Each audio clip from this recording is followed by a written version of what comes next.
Hi guys, welcome to SR tuition. இன்னைக்கு நம்ம என்ன பார்க்க போகிறோம் அப்படின்னா காலேஜில் பார்க்குறது காஸ்ட் அக்கௌண்டிங். ஸோ அதை தான் நம்ம என்ன பார்க்க போகிறோம். இன்றைக்கி வந்து நம்ம காஸ்டிங்னா என்ன, காஸ்ட் அக்கௌண்டிங்னா என்ன, அண்ட் தென் காஸ்ட் ஷீட்னா என்ன, இந்த மூணுத்தை பற்றி நம்ம தெளிவாக இன்றைக்கி ஒரு பிகினிங் வீடியோ மாதிரி பார்க்க போகிறோம். ஸோ இன்றைக்கி நம்ம காஸ்டிங்னா என்னன்னு பார்க்க போகிறோம். So costing means finding out how much it cost to make a product or provide a service. So ஒரு ப்ராடக்ட் பண்ணுறதுக்கோ ஆர்எல்ஸ் ஒரு சர்வீஸ் பண்ணுறதுக்கோ நமக்கு எவ்வளோ காஸ்ட் ஆகுது அப்படின்றத கண்டுபிடிக்கிறது தான் காஸ்டிங். ஸோ காஸ்டிங் நம்ம ஈஸியாக சொல்லணும் அப்படின்னா கால்குலேட்டிங் த காஸ்ட்.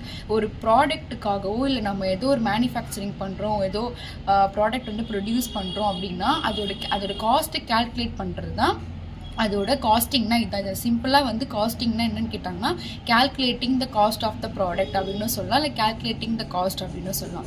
ஸோ அதுக்கு ஒரு சின்ன எக்ஸாம்பிள் என்னன்னா, ஒரு கம்பெனி வந்து சேர் வந்து மேக் பண்ணுறாங்க. ஸோ சேர் மேக் பண்ணுறாங்க அப்படின்றப்போ ரா மெட்டீரியல்ன்றப்போ உட்டு வாங்கி அப்படியே வைக்க முடியாது. ஸோ லேபர் இருந்தால் தான் அதை பண்ண முடியும். லேபரை தாண்டி அதர் எக்ஸ்பென்சஸ்னால் ஃபேக்ட்ரியில் பண்ணலாம். ஸோ அப்போ எலக்ட்ரிசிட்டி, ரெண்ட் அதெல்லாம் தேவைப்படும். ஸோ அதுதான். ஸோ உட்டுக்கு வந்து 500 rupees ஆகுது, லேபருக்கு 300 rupees, அதர் எக்ஸ்பென்சஸ் வந்து 200. இதெல்லாம் டோட்டலாக சேர்த்துனா நமக்கு 1000 rupees. இதை தான் வந்து total cost to make a chair. So ஒரு சேரை மேக் பண்ணுறதுக்கு நமக்கு டோட்டல் காஸ்ட் ஆகுது. இதுதான் வந்து காஸ்டிங் அப்படின்னு நம்ம சொல்கிறோம். ஸோ இப்போ நெக்ஸ்ட்டு காஸ்ட் அக்கௌண்டிங். காஸ்டிங்க்கும் காஸ்ட் அக்கௌண்டிங்கும் ஒரு டிஃப்ரென்ஸுமே கிடையாது. காஸ்டிங் அப்படின்றப்போ நம்ம எவ்வளோ செலவாச்சு அப்படின்றது வந்து கால்குலேட் பண்ணுறது தான் காஸ்டிங். கால்குலேட்டிங் த காஸ்ட் வந்து காஸ்டிங். இப்போ cost accounting means recording, analysing and controlling all cost to help management make better decision. So நம்ம அந்த ஒரு பொருளை வந்து ப்ரொடியூஸ் பண்ணுறப்போ அதுக்கு எவ்வளோ காஸ்ட் ஆச்சுன்ற கால்குலேட் பண்ணிவிட்டு அதை நம்ம ரெக்கார்ட் பண்ணுவோம். ஸோ நம்ம கால்குலேட் பண்ணதோட விடாமல் அதை நம்ம என்ன பண்ணுவோம் அப்படின்னா ரெக்கார்ட் பண்ணுவோம். ஸோ ரெக்கார்ட் பண்ணி அனலைஸ் பண்ணுவோம். கரெக்டாக இவ்வளோதான் காஸ்ட் ஆயிருக்கா அப்படின்றத அனலைஸ் பண்ணி அதுக்கப்புறம் எக்ஸ்ட்ரா காஸ்ட் ஆனாலும் இல்லை நம்ம தேவையில்லாமல் எக்ஸ்பென்சஸ் எதாவது பண்ணாலும் அதை கண்ட்ரோல் பண்ணுறதா கண்ட்ரோலிங். இதெல்லாம் கண்ட்ரோல் பண்ணுறது எதுக்காக அப்படின்னா மேனேஜ்மெண்ட்டோட ஃபியூச்சர் ஒரு பெட்டர் டிசிஷனுக்காகவும் மேனேஜ்மெண்ட்டுக்கு ப்ராஃபிட் கொண்டு வரதுக்காகவும் பண்ணுறது தான் வந்து காஸ்ட் அக்கௌண்டிங். ஸோ இதில் இம்பார்ட்டன்ட் பாயிண்ட்ஸ் என்னன்னு பார்த்தீங்கன்னா recording, analysing, controlling cost. So நம்ம அன்வான்ட் எக்ஸ்பென்சஸை கண்ட்ரோல் பண்ணுறது தான் கண்ட்ரோலிங் காஸ்ட் அப்படின்னு சொல்கிறாங்க. ஸோ இதுதான் வந்து சிம்பிளாக காஸ்ட் அக்கௌண்டிங். இப்போ எக்ஸாம்பிளுக்கு வந்து வெறும் காஸ்ட் அக்கௌண்டிங்கில் என்னென்ன வரும்னா மெட்டீரியல் காஸ்ட். ரா மெட்டீரியல் வாங்குகிறோம் அப்படின்னா அது மெட்டீரியல் காஸ்ட்டில் வந்துடும். லேபர் காஸ்ட் அப்படின்னா நம்ம ஒர்க் பண்ணுற லேபருக்கு வேஜஸோ சேலரியோ கொடுப்போம். ஸோ அது லேபர் காஸ்ட். எலக்ட்ரிசிட்டி அப்படின்றப்போ ஒரு இடத்துல பண்ணுறப்போ எலக்ட்ரிசிட்டி சார்ஜஸ், இபி சார்ஜஸ் வரும். ஸோ அதுக்காக டிரான்ஸ்போர்ட் அப்படின்றப்போ இம்போர்ட் அண்ட் எக்ஸ்போர்ட் வர்றது தான் உங்களுக்கு டிரான்ஸ்போர்ட். ஓகேவா? ஸோ இதில் இந்த மைண்ட் மேப்பில் என்னென்னா எதுக்காக நம்ம காஸ்ட் அக்கௌண்டிங் ப்ராசஸை பண்ணுறோம் அப்படின்னா வேர் மணி இஸ் பீயிங் வேஸ்டட். நம்ம அந்த காஸ்ட் அக்கௌண்டிங் பண்ணுறது மூலயமா எங்கே நமக்கு அன்வான்டாக மணி வேஸ்ட் ஆகுது அப்படின்றத கண்டுபிடிக்கணும். அப்புறம் ஹவு டு ரெடியூஸ் காஸ்ட், எங்கே வேஸ்ட் ஆகுதுன்னு கண்டுபிடிச்சா மட்டும்தான் அந்த காஸ்ட் நம்ம ரெடியூஸ் பண்ண முடியும்.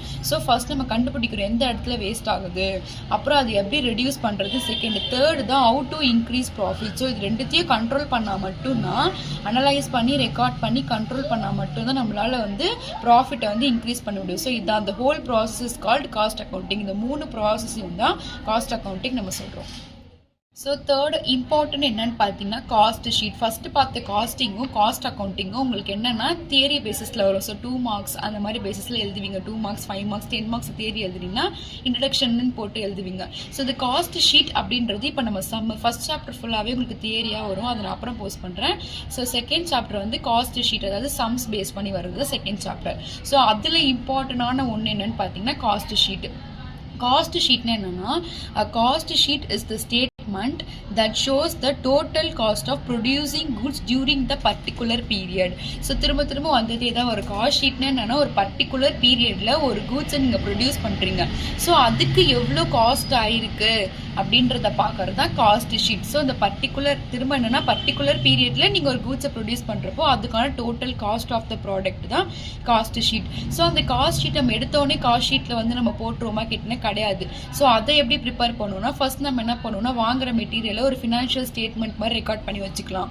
சில கம்பெனியில் வந்து ஃபினான்ஷியல் ஸ்டேட்மெண்ட் ரெக்கார்ட் பண்ணி வச்சுப்பாங்க. சில கம்பெனி வந்து சும்மா ஸ்டோர் ரெக்கார்ட்ஸ் அப்படின்னா சின்ன பொருள் ரெக்கார்ட் பண்ணுவாங்களா. ஸோ அந்த மாதிரி ரெக்கார்ட் பண்ணி வச்சுப்பாங்க. அதுலேருந்து எடுத்து மொத்த காஸ்ட்டும் இந்த ப்ராடக்ட்டுக்கு எவ்வளோ ஆச்சு அப்படின்றது தான் வந்து காஸ்ட் ஷீட். இப்போ ரஃபாக வந்து மெட்டீரியல் காஸ்ட்னு எழுதிட்டோம்னா சில இதில் வந்து ரா மெட்டீரியல் போட்டு என்னென்ன வாங்கணும் அப்படின்றது வந்து நம்ம நோட் பண்ணி வச்சுருப்போம். லேபர் காஸ்ட்னா ஒர்க்கர்ஸோட வேஜஸ். ஸோ ஒர்க்கர்ஸ்க்கு வந்து வேஜஸ் அண்ட் சேலரிஸ் வந்து எவ்வளோ தரும் அப்படின்றது. நெக்ஸ்ட் ஃபேக்ட்ரி ஓவர்ஹெட்ஸ்னால எக்ஸ்பென்சஸ் தான். ஃபேக்ட்ரின்றப்போ எலக்ட்ரிசிட்டி, ரெண்ட் அதெல்லாம் வரும் இல்லையா, ஸோ அதெல்லாம் ஃபேக்ட்ரியில் வரும்.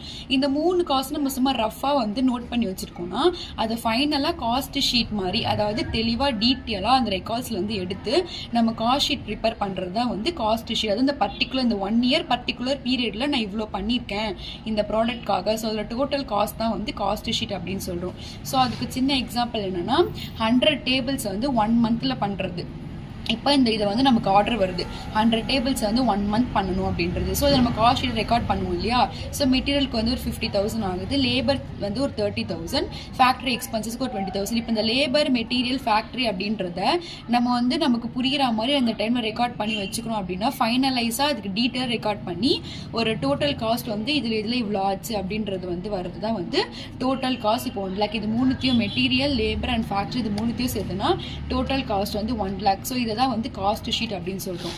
இதுக்கு சிம்பிள் வேர்ட்ஸ் என்னன்னா the statement showing the total cost of 100 tables is, அதாவது 100 டேபிள்ஸ் 1 month குள்ள நம்ம பண்ணி கொடுத்துருக்கோம். அதை தான் நம்ம காஸ்ட் ஷீட்ல ரெக்கார்ட் பண்ணியிருக்கோம் எவ்வளோ காஸ்ட் ஆச்சு அப்படின்றத. ஸோ இதை வந்து காஸ்ட் ஷீட் அப்படின்னு சொல்றாங்க. Thank you guys and keep supporting our channel. Subscribe பண்ணுங்க, ஃபாலோ பண்ணி சப்போர்ட் பண்ணுங்க. கண்டிப்பா இன்னும் நல்ல வீடியோஸை போட நாங்கள் ட்ரை பண்றோம். தேங்க்யூ.